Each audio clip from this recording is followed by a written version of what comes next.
I've been studying Vietnamese, and in my early lessons with my Vietnamese teacher, she repeated a phrase many times. You must perform politeness. Vietnamese culture, Vietnamese language are very age conscious. And if you are a younger person speaking to an older person, then, as my teacher said, you must perform politeness. And there are ways of doing that in the language. Now, of course, she uses the word must. But, you know, of course, if I'm in Vietnam and the person I'm speaking with understands I'm not Vietnamese, I don't know the language very well, I don't know the culture, if I make some mistake in regard to performing politeness, I don't think it's a big deal, right? What my teacher's saying is that you really want to learn, you know, the art of politeness according to Vietnamese culture. But in the society we read about in The Giver, that word must there really does seem to be the right word. You must perform politeness. People who are trouble in the community, people who trouble the community, are released. People who become too old and are, you know, and become a burden to the community, they will be released. Identical twins. It troubles people in this community that two people look just alike, so one of them will need to be released. In other words, eliminated. At the very beginning of the book, there's a pilot who takes a wrong turn and flies over the community and makes people feel anxious. The pilot will be released. You get the feeling that if a person for some reason resists all of the training and does not sufficiently perform politeness, to use that phrase in this community, well, then that person will be released, that is, eliminated. There were never any jokes made about assignments. Now, you know, they didn't have conversations like American young people have, you know, what do you want to do when you grow up? Because that implies a certain freedom, that implies a certain independence. But in the community we read about in The Giver, young people are assigned jobs, and some jobs have more status than others. To raise an infant, for example, to take care of a newborn infant, for example, that has a certain status. But to be a birth mother, to actually give birth, that's a lower status job. But jokes are not allowed to be made about assignments. If you make a joke about an assignment, then you're not performing politeness, and so no jokes are made about assignments. Jonas was often late to class. Things would distract him, and so when he showed up to class, he would make a pro forma apology to his classmates, and then his classmates would make a pro forma acceptance. And this was performing politeness.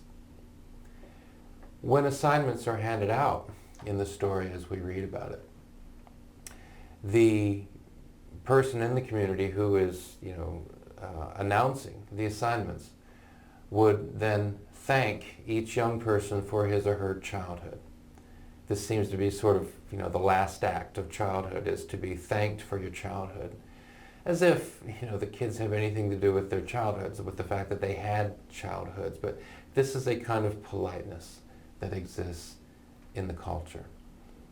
Early on in the book, you get the feeling that it is a very polite culture. It is a very orderly culture. People are apologizing for things. They're thanking one another for apologizing. They're accepting apologies and all this sort of thing. It seems very polite.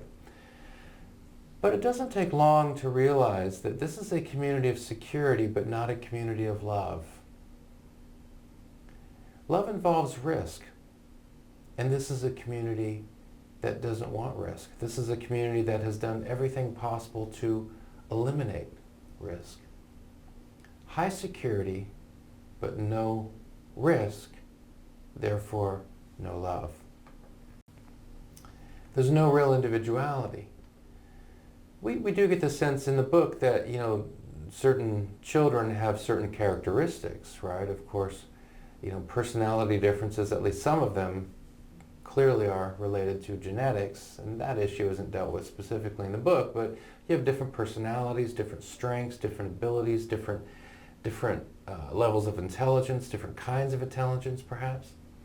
And the leadership of the community sees this and then makes life assignments based on what they see. But there's no real individuality.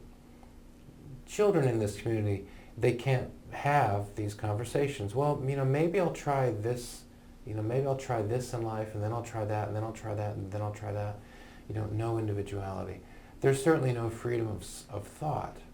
There's no entrepreneurialism. There's that French word entrepreneur.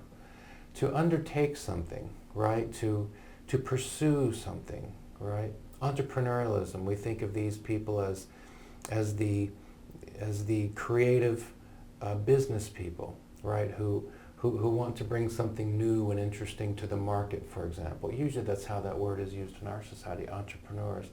But there is no entrepreneurialism. Everything is arranged. We don't want anything that might distress us, right?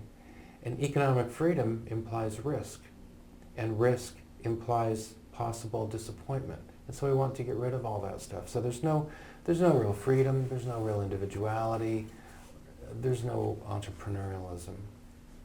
There's lots of enforced politeness, but there's no trust. And this is really the theme, but this is really the thought that came to me. As we look at this very polite society in The Giver, but it's a society where people don't trust each other. I guess there's no need for trust because everybody is so conformist, right? Everybody is so conformist. I guess maybe there's no need for trust. Lots of enforced politeness, but no trust. The people don't love each other, they don't trust one another, but they are very polite. I was reminded of this passage in William Shakespeare's Julius Caesar where Shakespeare is making an interesting point about life, and he puts this point into the mouth of the character Brutus. And Brutus says that when love begins to sicken and decay, it uses an enforced ceremony. And sometimes we see this in life where people are friends and then, they kind of stop being friends. But when they see each other, there's kind of a forced amiability, right? There's kind of a forced politeness maybe. When you realize you're in the presence of someone that used to be a friend but isn't so much anymore, and we both know that this is true, but we don't really want to acknowledge that this is true. When love begins to sicken and decay, it uses an enforced ceremony. I think in The Giver, we're seeing a society not where love has begun to sicken and decay, but where love has vanished. And there is this enforced ceremony, the pro forma apology for being late, the pro forma acceptance of the apology, the pro forma thanking of children for their childhood, even though the kids had nothing to do with the fact that they were children, right? They're just growing up. Lots of enforced politeness, but no trust. This is a community where nothing was ever unexpected. Nothing was ever inconvenient. Nothing was ever unusual. It was a life without color, without pain, without past. In some ways that sounds kind of attractive, right? No difficulties, no complications. Sounds kind of attractive. Sounds like a permanent vacation on the beach, something like that. But as time goes on in the book, we realize it's actually kind of awful. I think one of the reasons this book resonates, one of the reasons this book has acquired the attention it's acquired, is because there are things in it that maybe we can see in our own world. And as I was thinking about this, I was remembering a time when I was invited on a few occasions to speak at the headquarters of a corporation. And after the first time I spoke, then, I had a sort of a debrief with the supervisor. And he, said this went well, this went well, this went well. But then he had a list of things that I had said that I shouldn't have said, right? Don't mention this and don't bring this up. Well, you know, I mean, I like the idea of doing things at this corporation, so I continued. And then one time I was invited to, you know, lead a sort of a lengthy event. And as I was putting it together, I found it very difficult because in addition to trying to put down what I wanted to say and organizing that, I also had to think, well, who might be offended by this? Who might be offended by that? For example, I was thinking at one point that I would mention something related to Christmas because we were getting close to that season. Oh, but then I remembered, oh, but someone in the crowd may not like Christmas, and so that person will feel offended. And it almost, after a while, felt paralyzing, realizing that, you know, almost anything I said, if it had any meaning or significance at all, could possibly offend someone. And this was the feeling I got, that in this context, people were reduced to machine cogs, to cogs in a machine, who had to continuously check what they said for fear of not sufficiently performing politeness. Of course, I was looking at people, but there was something very nice, but also inhumane at the same time in this context, where people were very polite, but also in some sense had given up their humanity, in some sense had lost some bit of individuality. Presumably they preserved all of that outside the workplace, but when they got to work, there were certain parts of themselves, it seemed, that just went away. And they sort of melded into this, whatever it was, this kind of context, void of real individuality. Of course, you had different personalities and so on, but you just had the feeling that people were very careful, always watching one another, always listening to one another. And I thought, wow, what would it be like to live in an entire society like this? It would be so suffocating. And so, although it was an honor to do some work at that corporation, I don't know how much longer I could have kept it up. Because not being able to speak with some degree of freedom just kind of, you know, took the fun out of it. It made it so much less interesting. As the character Jonas, this giver in training, as he leaves the community, he wants to get out. He's seen enough. He wants to get out. He begins to experience things that he never experienced in the community. For example, he experienced a hill that was treacherously steep. In his community, there are no hills because hills cause you to labor a little bit as you're walking up them. So hills are out, right? Everything's flat. And then he experiences freezing and he experiences exhaustion. Very interestingly, though, the next sentence, but he began suddenly to feel happy. With struggle, with challenge, with complication, with difficulty, comes some sense of happiness in this story. And that's an interesting thing to think about. That conformity, total security, being a cog in the machine, yeah, there is a certain comfort to that.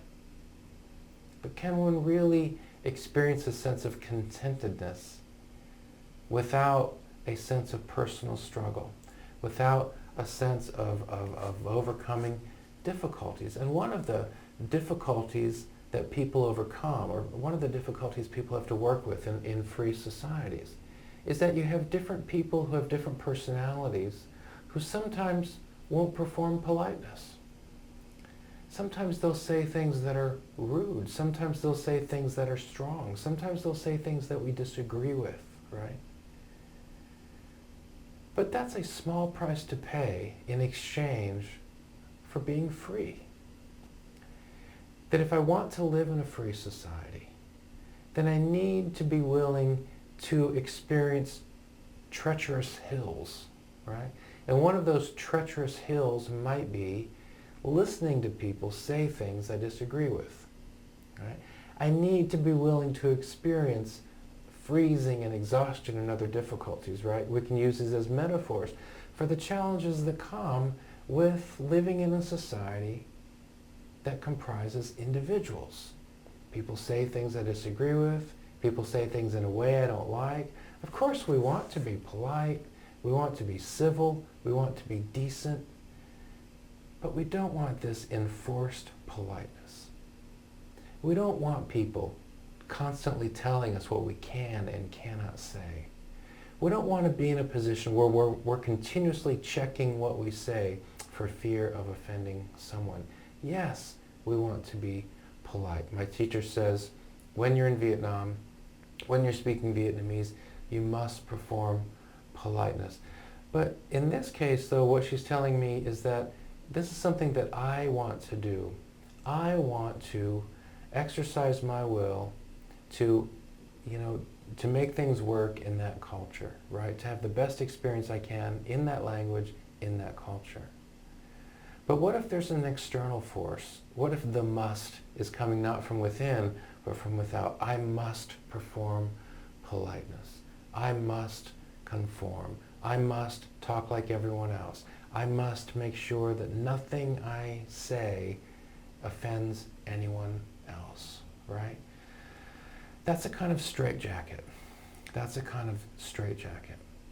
And what we see in The Giver is initially in a community that maybe seems kind of attractive. It's peaceful, it's orderly, it's clean, it's secure, but it's also shallow, stultifying, and soul-destroying. And I think one of the themes that our writer is getting at is if we want to have rich lives, then that means that we need to experience treacherous hills. That means that we need to experience some freezing. That means that we need to experience some exhaustion. As Jonas kept going away from that community, the writer tells us, Lois Lowry tells us, somewhere ahead, through the blinding storm, he knew there was warmth and light. Right? We don't know what warmth is if we don't know what cold is. The only reason warmth is important is because he had experienced freezing. Yeah. So freezing is important because warmth is wonderful. And the reason we know it's wonderful is because we've experienced freezing. Light is wonderful because we've experienced darkness. Here I think I'm speaking in psychological, spiritual, moral terms. Light is wonderful because we've experienced darkness. But without that experience of darkness, the importance of the light, the significance of the light doesn't really strike us. Without that experience of freezing, the warmth doesn't mean very much.